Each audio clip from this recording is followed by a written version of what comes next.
Hello dear students, welcome back to in the chapter of establishment of company power.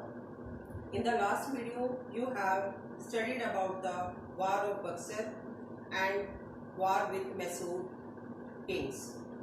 In this way you have come to know that after winning the Plassey battle and after that battle of Buxar, uh, they have come to know that Hyder Ali and Tipu Sultan emerged as a powerful king of Mysore, and so they made the alliance, and because they were very jealous to that kings, and in this way four war was held. And in the last video we have studied about the two Mysore wars, and now we will continue the Mysore wars. Let us see what happened. See students, now Third Anglo-Mysore War. Anglo-Mysore War you have already read. Tipu Sultan was a brave general like his father. He wanted to expand his kingdom and establish friendly relation with the French. Tipu Sultan एक बहादुर general था अपने पिता की तरह, और वह अपने राज्य को फैलाना चाहता था। इसलिए उसने फ्रांस के साथ मित्रतापूर्वक संबंध स्थापित करने चाहे। The British could not tolerate this and in turn the British governor general Cornwallis signed treaties with the Nizam of Hyderabad and the Marathas to safeguard and consolidate the company's territory.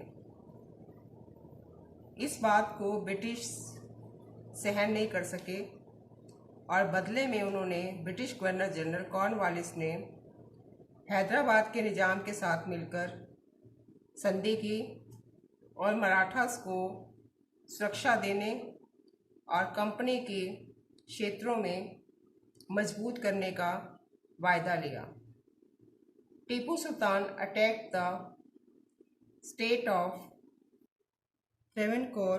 Tipu Sultan ने ट्रेवनकोर राज्य पर आक्रमण किया। An ally of the British, जो British के मित्र थे। Ally means मित्र। So Cornwallis with the help of the Nizam and the Marathas attacked Tipu Sultan in 1790.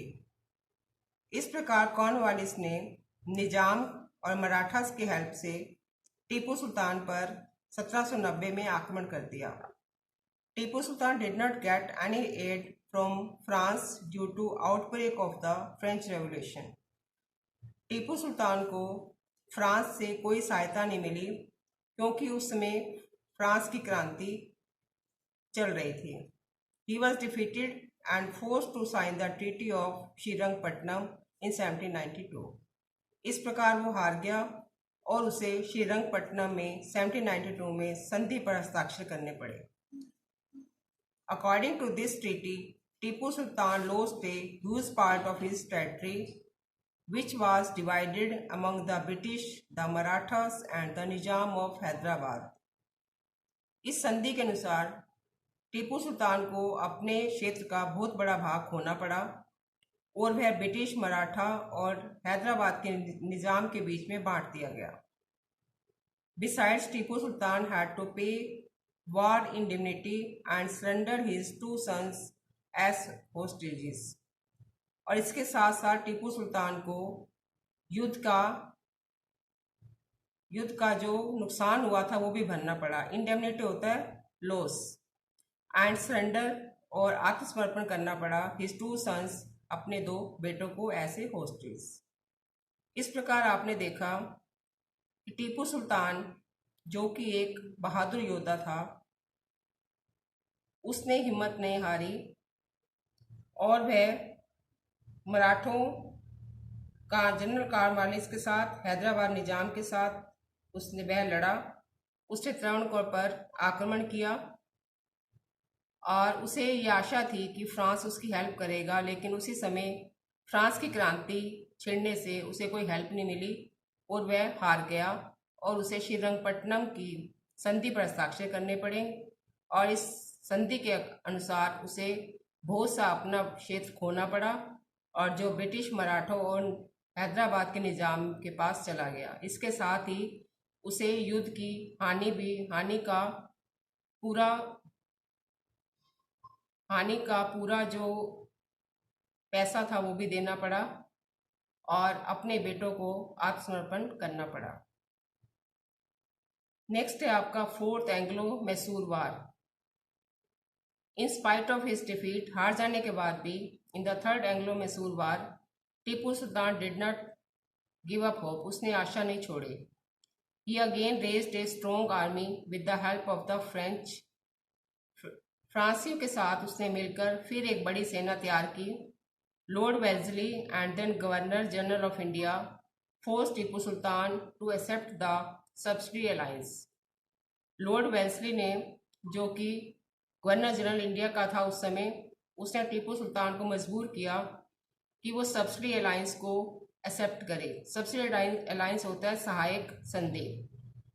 सहायक संधि बेटा ऐसे थी, सहायक संधि के अकॉर्डिंग लॉर्ड वेल्सी ने ये कहा था कि हर राज्य, हर स्टेट ब्रिटिश को सेना के खर्च के लिए कुछ पैसे देगा और इसके बदले में वह उनको प्रोटेक्शन देगा। तो ये थी सब्सिडी अलायंस, सहायक संधि इसको बोलते हैं। But he refuse to do so, उसने ऐसा मानने से इनकार कर दिया। As a result a bloody battle was fought between Tipu Sultan and the British East India Company. इस प्रकार टीपू सुल्तान और ईस्ट इंडिया कंपनी के बीच में एक खूनी युद्ध हुआ। And its ally the Nizam of Hyderabad Tipu Sultan was killed in the battlefield. और इसके मित्र निज़ाम ऑफ हैदराबाद और टीपू सुल्तान युद्ध में मारे गए। The victory of the British over Srirangapatnam made them the undisputed ruler of the south. British के इस पर श्रीरंगपट्टनम पर विजय की प्राप्ति हुई और साउथ के शासक, दक्षिण में जो शासक थे, वो अनडिस्प्यूटेड, निर्विवाद रह गए। The new state of Mysore came under the British protectorate. जो नया स्टेट बना, मैसूर के जो नए राज्य थे, वो ब्रिटिश के संरक्षित राज्य के अंतर्गत आ गए।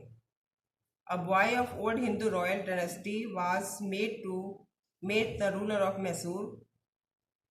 हिंदू रॉयल डायनेस्टी से, हिंदू राशि परिवार से एक लड़के को मैसूर का शासक बनाया गया। Who had to conclude the subsidy treaty with the British, जिसे ब्रिटिश के साथ सहायक संधि पर निर्णय करना था।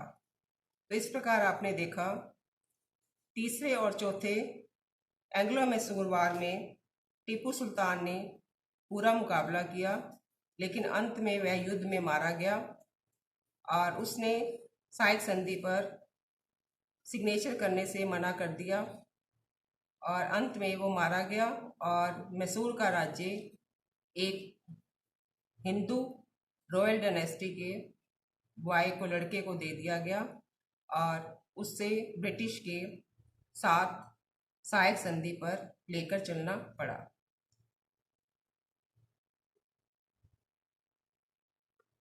Now words to know. First is safeguard. Safeguard means सुरक्षा देना, to give protection. Second is consolidate. Consolidate का अर्थ होता है मजबूत या पक्का करना। Third is ally. Ally means Mitra, friend. Indemnity. Indemnity means हानि से सुरक्षा। Next is surrender. सरेंडर होता है आत्मसमर्पण करना। Next is subsidiary. सब्सिडी होता है सहायक। प्रोटेक्टरेट, संरक्षित राज्य जिसको संरक्षण दिया गया हो। अनडिस्प्यूटेड, बिना किसी विवाद के, जिसको हम कह सकते हैं निर्विवाद। So students, you have seen that Tipu Sultan and Hyder Ali, the kings of Mysore, fought very bravely against the East India Company. But at last they lost and East India Company gained over the territory.